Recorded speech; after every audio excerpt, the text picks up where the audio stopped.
Welcome to the Phoenix Prosperity Podcast, where wealth meets legacy. Join your host, Tim Fergestad, as we explore the journeys of Phoenix's finest to success and beyond.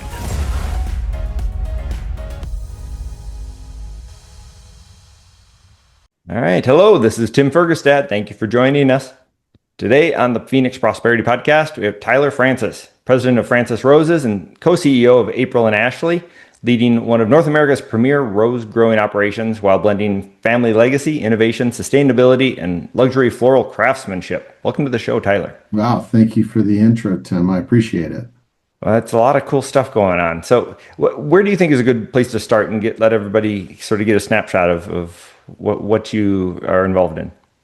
I think kind of starting from the beginning. Okay.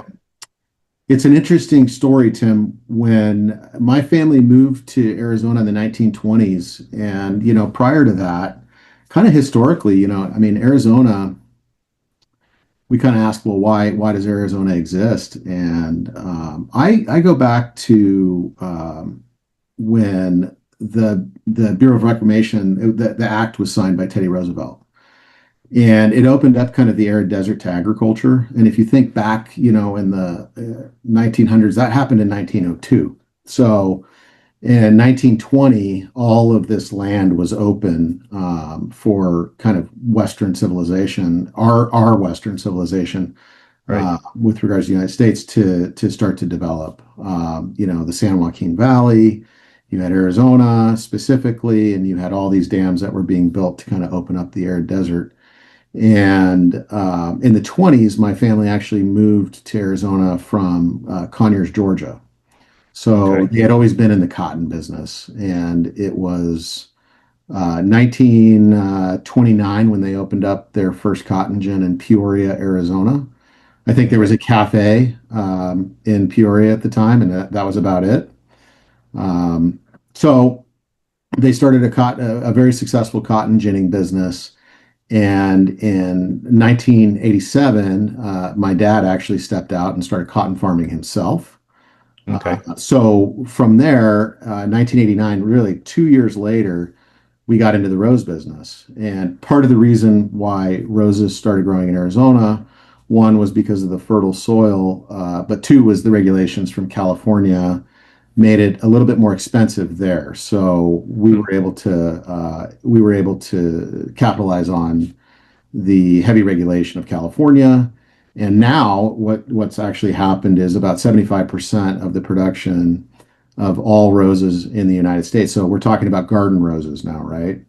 Okay. Garden roses are grown in Arizona. Wow. California has gone to the wayside. So we were talking before the podcast had started about school, and so I was in school. I graduated in 2003, and then moved to Texas, and got a job as I went to grad school and then got a job as a consultant after my economics degree. And my dad called me after some time in Dallas and said, "Hey, do you want to come back to the farm?" And so in 2009, I ended up moving back to Arizona and working on the family farm. And so from there, it was really interesting. I like to kind of go back to Malcolm Gladwell's book, Outliers. Okay. It was, I have a breeder in France who's very poetic, of course. And he always says I told him once, I said, the stars aligned. And he said, well, the stars aligned because we pushed them together. And he was right about that in a sense. But my timing was right. And so I came in around 2009, and there was this really famous rose company that the older generation would know called Jackson and Perkins. Okay. So Jackson and Perkins at their peak were growing, up to 25 million rose bushes a year, all across Arizona and California. They were the number one guys. Well, they ended up selling out to private equity. This and that happened. They ended up filing for bankruptcy in the 2009, 2010 area.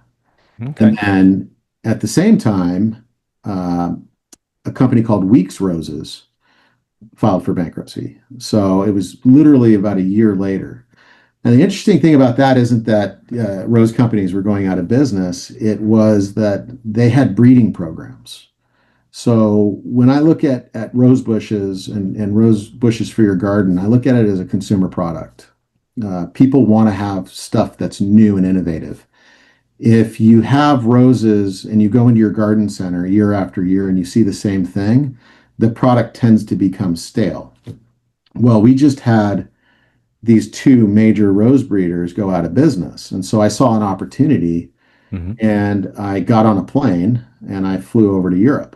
And Europe is where all of the major rose breeding happens. It's a very, gardening culture, very tied to the land. And so I went over to Europe and I proposed a very simple idea to the breeders. And I said, look, obviously I have an economics background. So the first thing that came to mind was adverse selection. I said to the breeders, I'll never breed a rose. Because if I breed an orange rose and you breed an orange rose, I'm going to pick mine every time. So I'll never breed a rose. Historically, that's kind of what Jackson and Perkins and Weeks had done, was they would collect breeders, collect breeding material, and then put it on the back burner and put their stuff up front. Makes sense on a business sense because they don't have to share in any royalties or deal with any of that. But I wanted to eliminate adverse selection. And I look back on it today because I was 30 years old, really young, had a little bit too much experience in the consulting world, came in probably overly confident to these old, historic, multi-century rose breeding operations in Europe and proposed this idea. And somehow I sold it to them. So in between 2010 and 2012, we signed up 5 major rose breeders. And to put this in perspective for you, if you go into Safeway and everybody, when you think of a rose, if you close your eyes right now and you think of a rose, you're most likely going to think of that red rose, right? Right. That red rose is called Freedom. It's the most widely plant cut rose in the world. There's over 6,000 hectares planted in South America and in Kenya, Ethiopia, other rose growing regions. We represent those people in the United States. So these wildly successful rose breeders bought onto this idea that I had told them. I said, look, Jackson and Perkins and Weeks had gone out.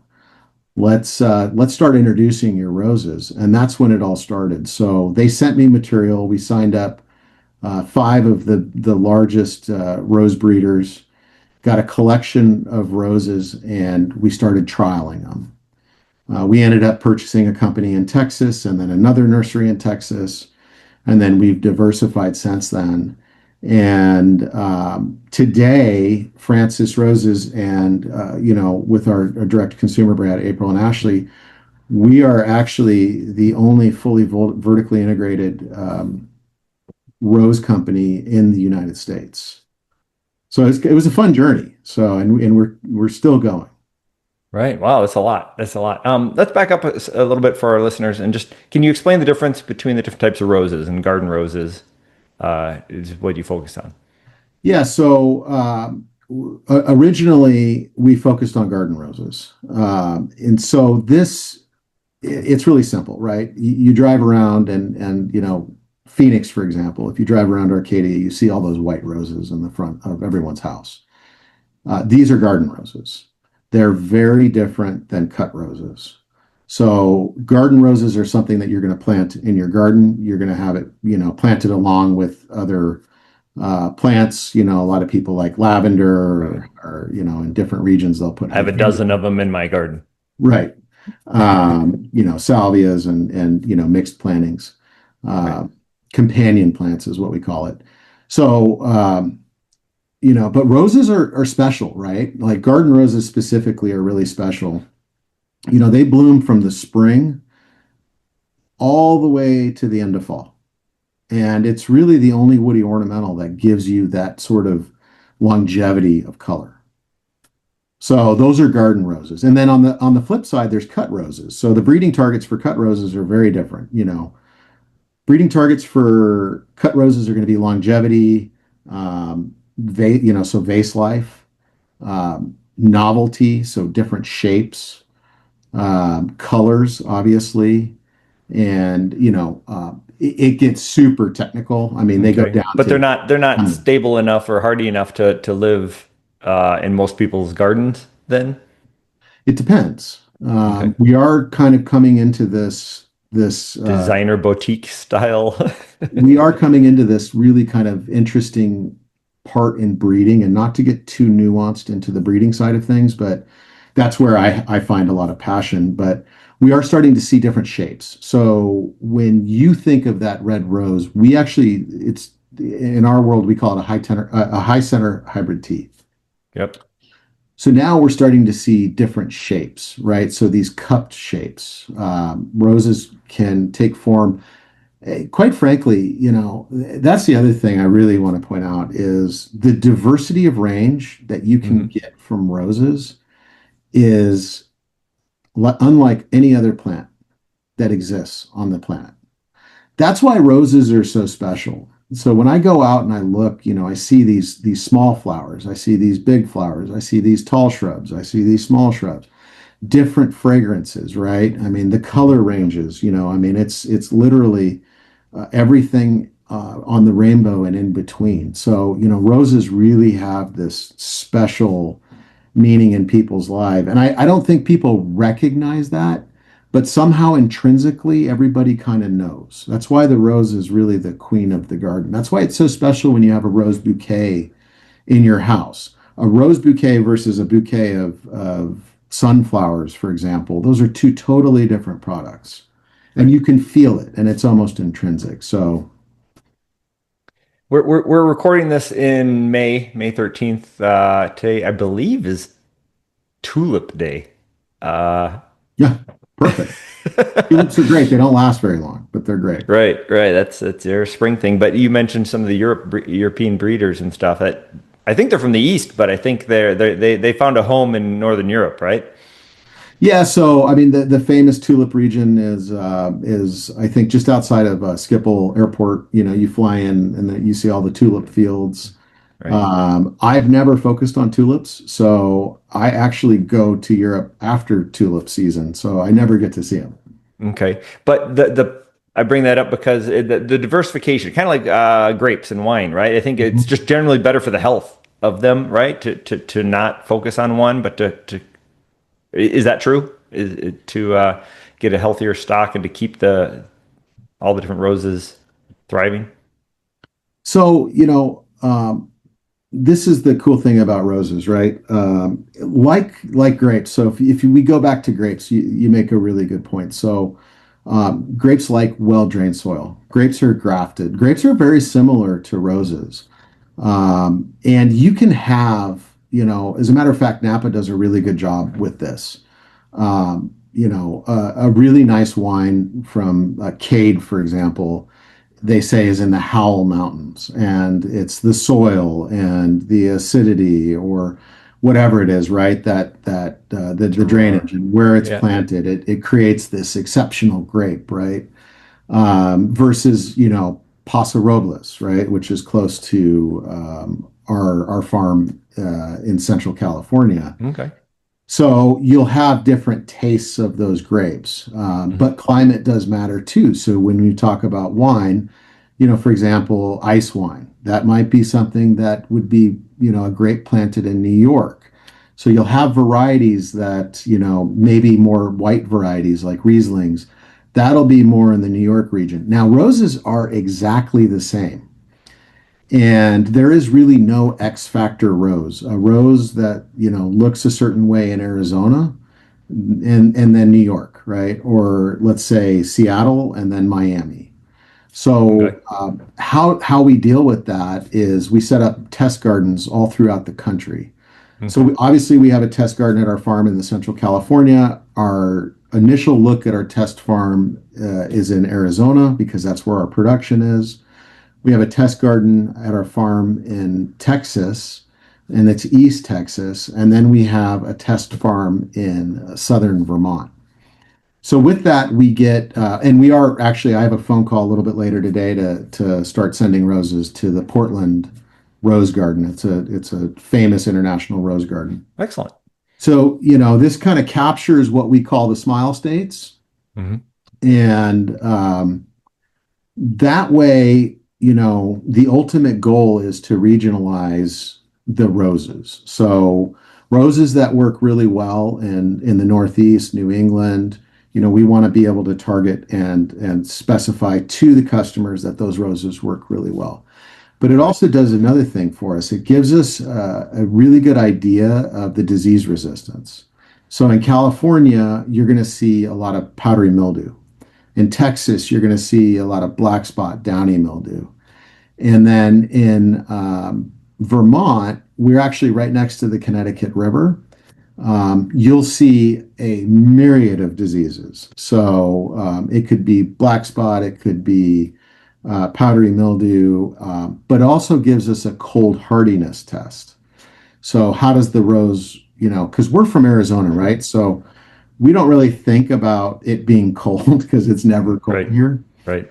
But, in New England, it gets quite cold. And so we want to make sure that the rose is going to perform well in the cold because some genetics don't work well in the cold. Right. So that's kind of the critical component to this. And really, it boils down to a very simple idea, which, to go full circle on the story, when we started bringing genetics in, was, we don't want to have stale product on the benches at the garden centers. We want to have new and innovative product. And, we want to have product that you give to the consumer that they're successful with. Sure. So, and not to belabor the point, but, the business model was, our customers would call me and say, oh, the rose market's not doing so well. But in reality, it was like they were selling the iPhone 1, but the iPhone 10 was released already, and they were complaining that they couldn't get more money for the iPhone 1. And, so it was like, hey guys, we need to refresh this product, get new and innovative varieties out there, new shapes. And quite frankly, the breeding targets from, a rose that was bred in 1962 Mm-hmm. to, as a matter of fact, iceberg, that rose that we talked about that, you drive around, you probably have in your front yard. It was released in 1959, right? Okay. It's a great variety. There's nothing wrong with that. But the breeding targets have changed. And so consumers' tastes and preferences change. And so we need to update and refresh that. So anyway, and that's really the goal with April and Ashley, our direct consumer brand. Okay. Excellent. I have to check that out. I just planted a bare root Lincoln, and then I had like some peace rose or something I put in there. We have a bunch. Yeah, exactly. Peace, 1945. Great story. Released in 1945. It's a high center hybrid tea, multicolored, great fragrance. But if you think about nature's job is to break down everything, right? So that's why we have oil, right? I mean, it's prehistoric vegetation that was broken down. So Mother Nature has figured out how to break down. Now in Arizona, we have powdery mildew here very seasonally for a very short period of time that burns off because of the heat. But in other areas of the country, that variety, Mother Nature's already figured out how to break it down. And so I want to break this myth that roses are hard to grow because they're not. Old roses are hard to grow. I see. New roses aren't. Okay. Yeah, great point. You brought up the geographical differences. I was amazed when I first came here. Like even one of our plants we brought, it was like a house plant. In this climate, it didn't take long for it to grow thorns. Yeah. Right. And just farming here is very interesting too. In the Midwest, where I'm from originally, the corn is knee high by July, but here they're already on their second crop. Yeah. We're harvested in July. You better be harvested in July. Yeah. Yeah. So things grow really well here. I mean, as long as there's water, or some things do anyway. Well, yeah. I mean, and it's seasonal. Like there's a huge veggie crop here in the winter. really kind of our diversification of crops in Arizona is quite astonishing. I don't think people really realize that, we have broccoli, we have asparagus, we have romaine, but also, we have alfalfa, we have cotton, we have corn, and then nobody realizes we have roses, right? Right. Unless you drive, I used to drive over to the zoo on the west side there and down northern, I think, and Yes, that that was was always us. fun. Nice. That was always beautiful stuff. So your main farm in Arizona is down in Eloy, is that right? Yeah, so as you know, when the 303 came in, a huge amount of development happened. And Yeah, a lot of those. so the way I always look at it is farmers are kind of long-term real estate holders. And so at some point, the best use of that property doesn't become farming. And so it could be anything from data centers to distribution centers to houses, right? Yep. And that typically happens in an environment like Phoenix that has a lot of urban sprawl. So, All those things went in there. yes, so exactly. And so in December 29th of 2020, my father sold the farm to a developer, and we moved the family farm down to Eloy. Okay. Is that transition gone well? It was difficult, actually. You know, every farmer thinks they can farm better than the next guy or the guy that was previously farming.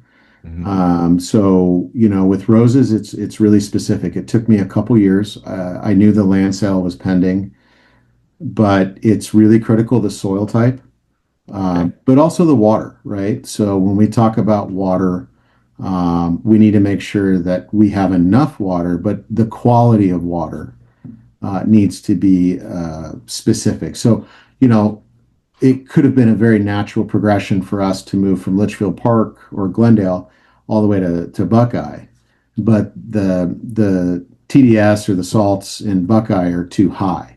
So roses don't like that, and so for this crop, you really need to have really kind of what we call sweet water. And where we are in Eloy is a wonderful water district inside an AMA, which is critical. So it's sustainable. We don't take Hmm. more out than we can replenish, and the water has it's really sweet.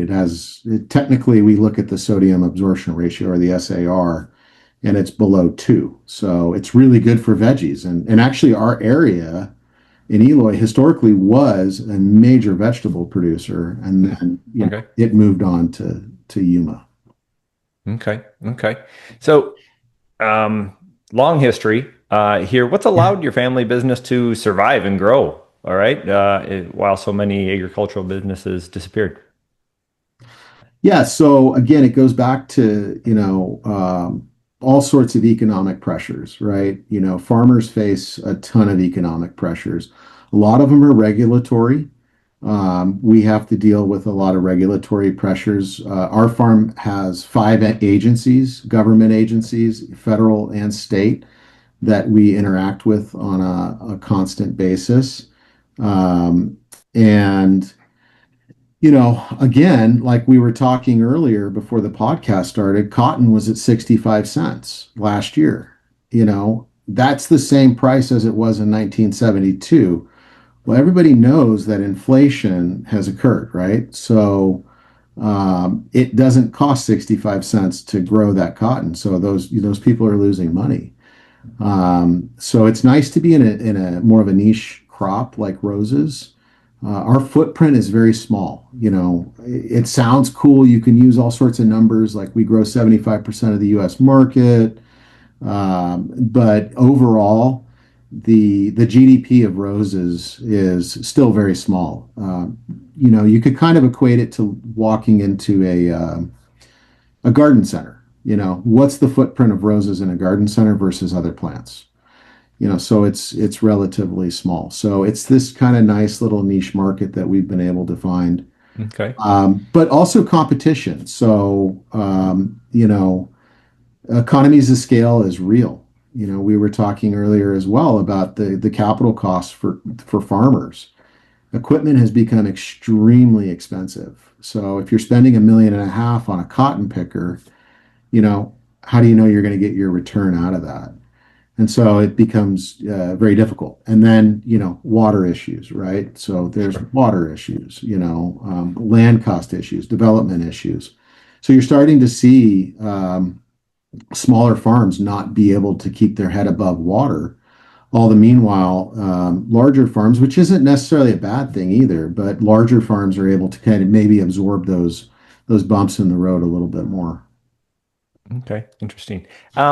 Tim, let me just point like something out real quick. Please. This is current events, right? There's a blockade at the Strait of Hormuz, right? Hmm. That affects farmers in a huge way. Fertilizer costs, gas prices, right? Diesel is at like $7 a gallon. So fertilizer prices are going I heard up. the natural gas affects how they process and make the fertilizer. Yeah, so those things are real, and it could be anything, right? Let's say, oh well, I'm organic, so that's you should be organic or whatever it is. Everybody has an opinion.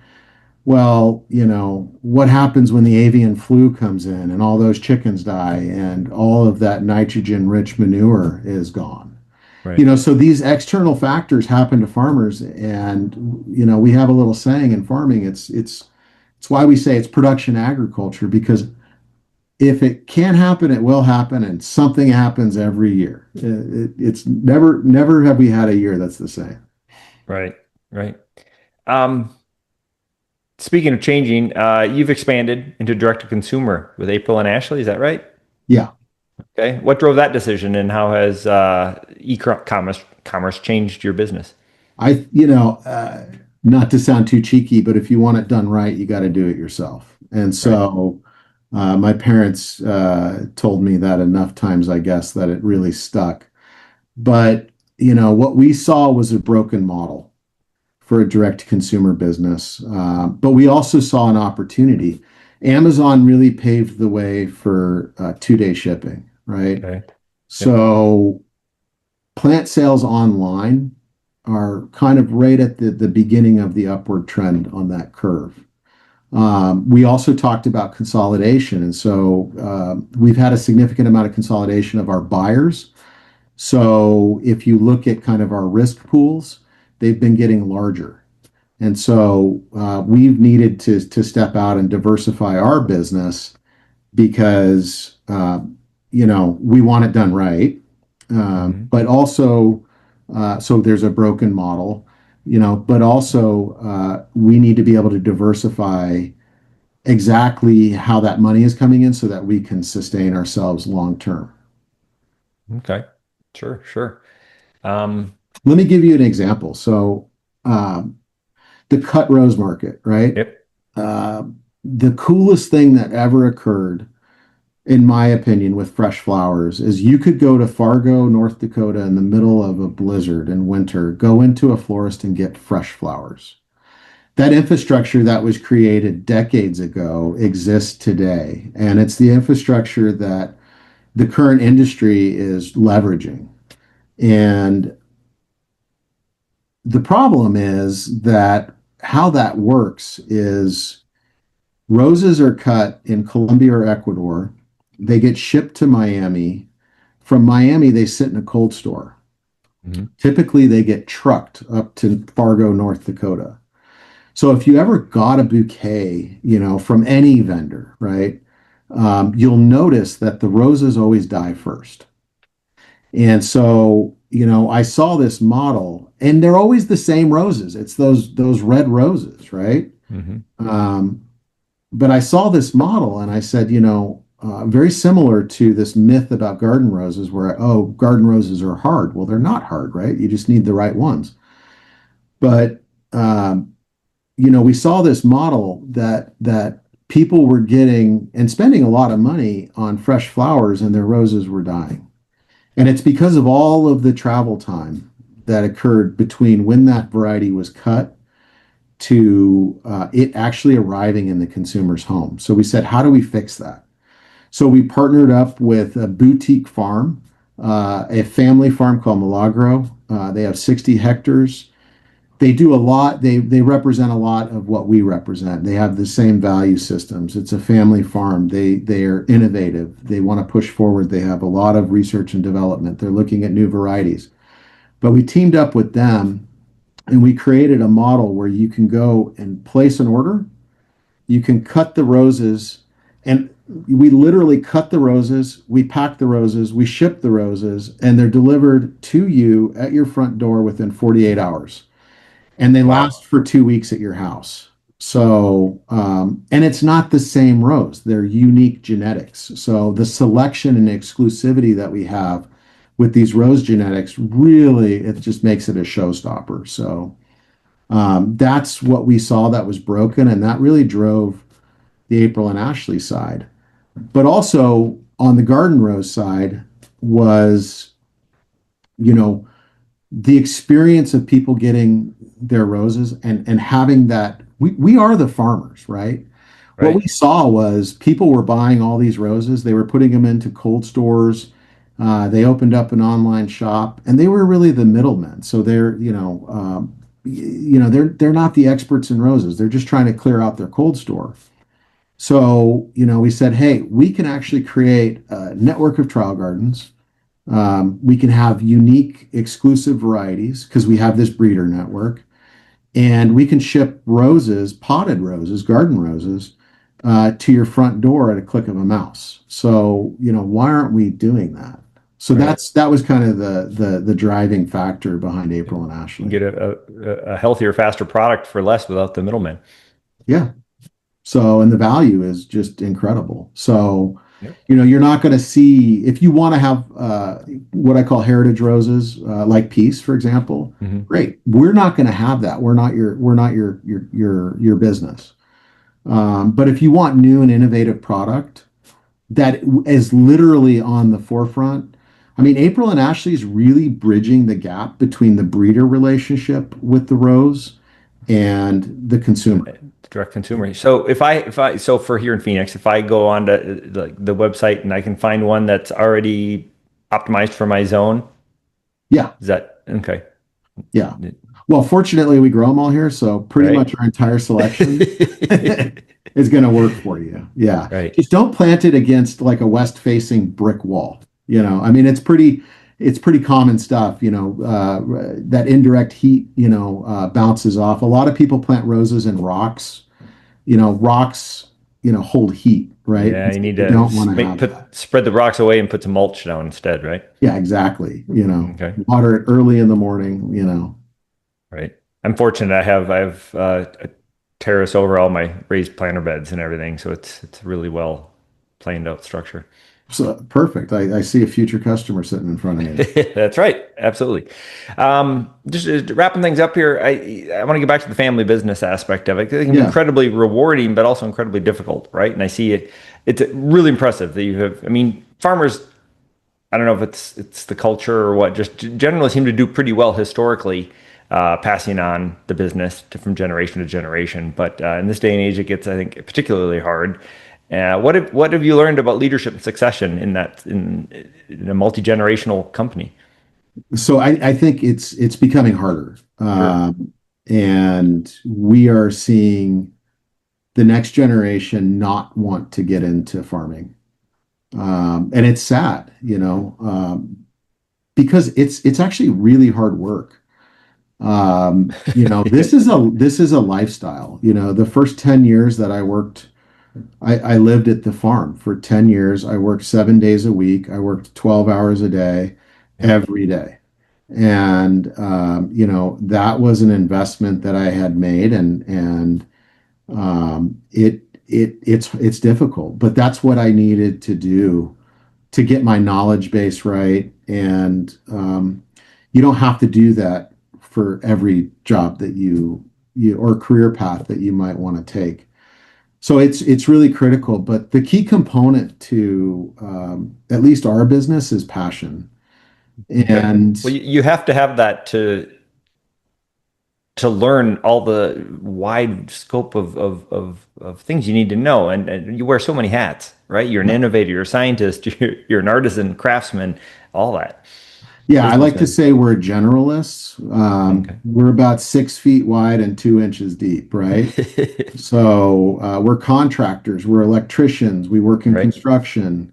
We do all of that. Our campus, we house 130 people on our campus in Eloy, and you know, we built it ourselves, right? So, um, but you need to have that passion, and if you see that passion, you know, in your children, I think they'll gravitate to it naturally. But you know, one of the coolest things I get to do is bring in new varieties of roses Hmm. that have never been in the United States before, and in some cases have never been anywhere before. And I get to see the first flush of, you know, let's say last year it was 1,000 different varieties that we were selecting from. Only 10 of them Wow. were going to make it, Wow. maybe, right? And so, but seeing that first flush and walking in the fields, but then the real nuance to it is I can walk and see who bred it 9 times out of 10 because these breeders they're literally nature's artists, and it's their interpretation of the rose and what they think the rose should represent, and that's why they selected it, and that's why they sent it to me.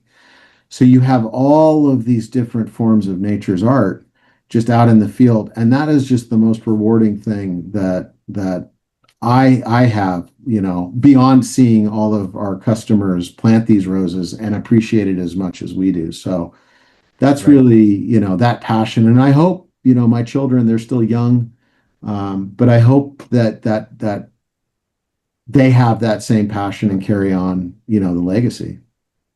Right. Right. It's beautiful. What time of year is it, like an annual event where you get to go see the cuttings, or is it because it's Arizona? Is it cut twice a year, or how does that Not July. work? Yeah, no, it really is twice a year. So in the springtime, Okay. really between April and the end of May, the Okay. fields are just in full bloom. That's when we do our spring evaluations.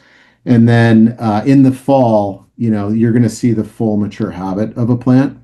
Okay. And depending on kind of our temperatures, you will have a really beautiful show of what that mature flower is going to look like, Excellent. and plant, you know. So Right. Right. And so what were the highlights this spring? You had some good ones, I assume, every year. You have some that knock your socks off, something new and fun. yeah, so you know, I was talking about the breeders earlier and their interpretation. So I gravitate towards one specific variety. And actually, it's kind of interesting. All the varieties that are on our website, they all have little Easter eggs in them. Okay. So we have a Dutch breeder, and it's a pink variety, and we call it Moco Muse. And Moco is a museum in Amsterdam.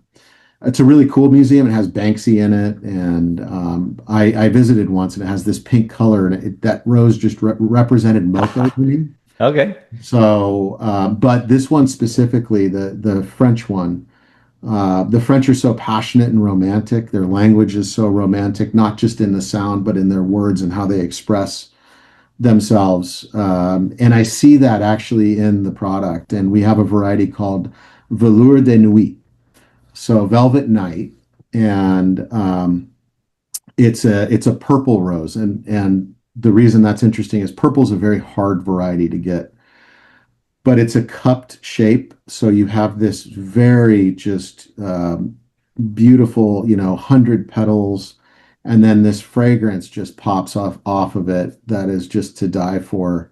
And so I that's the one that we released this year that I was very excited about.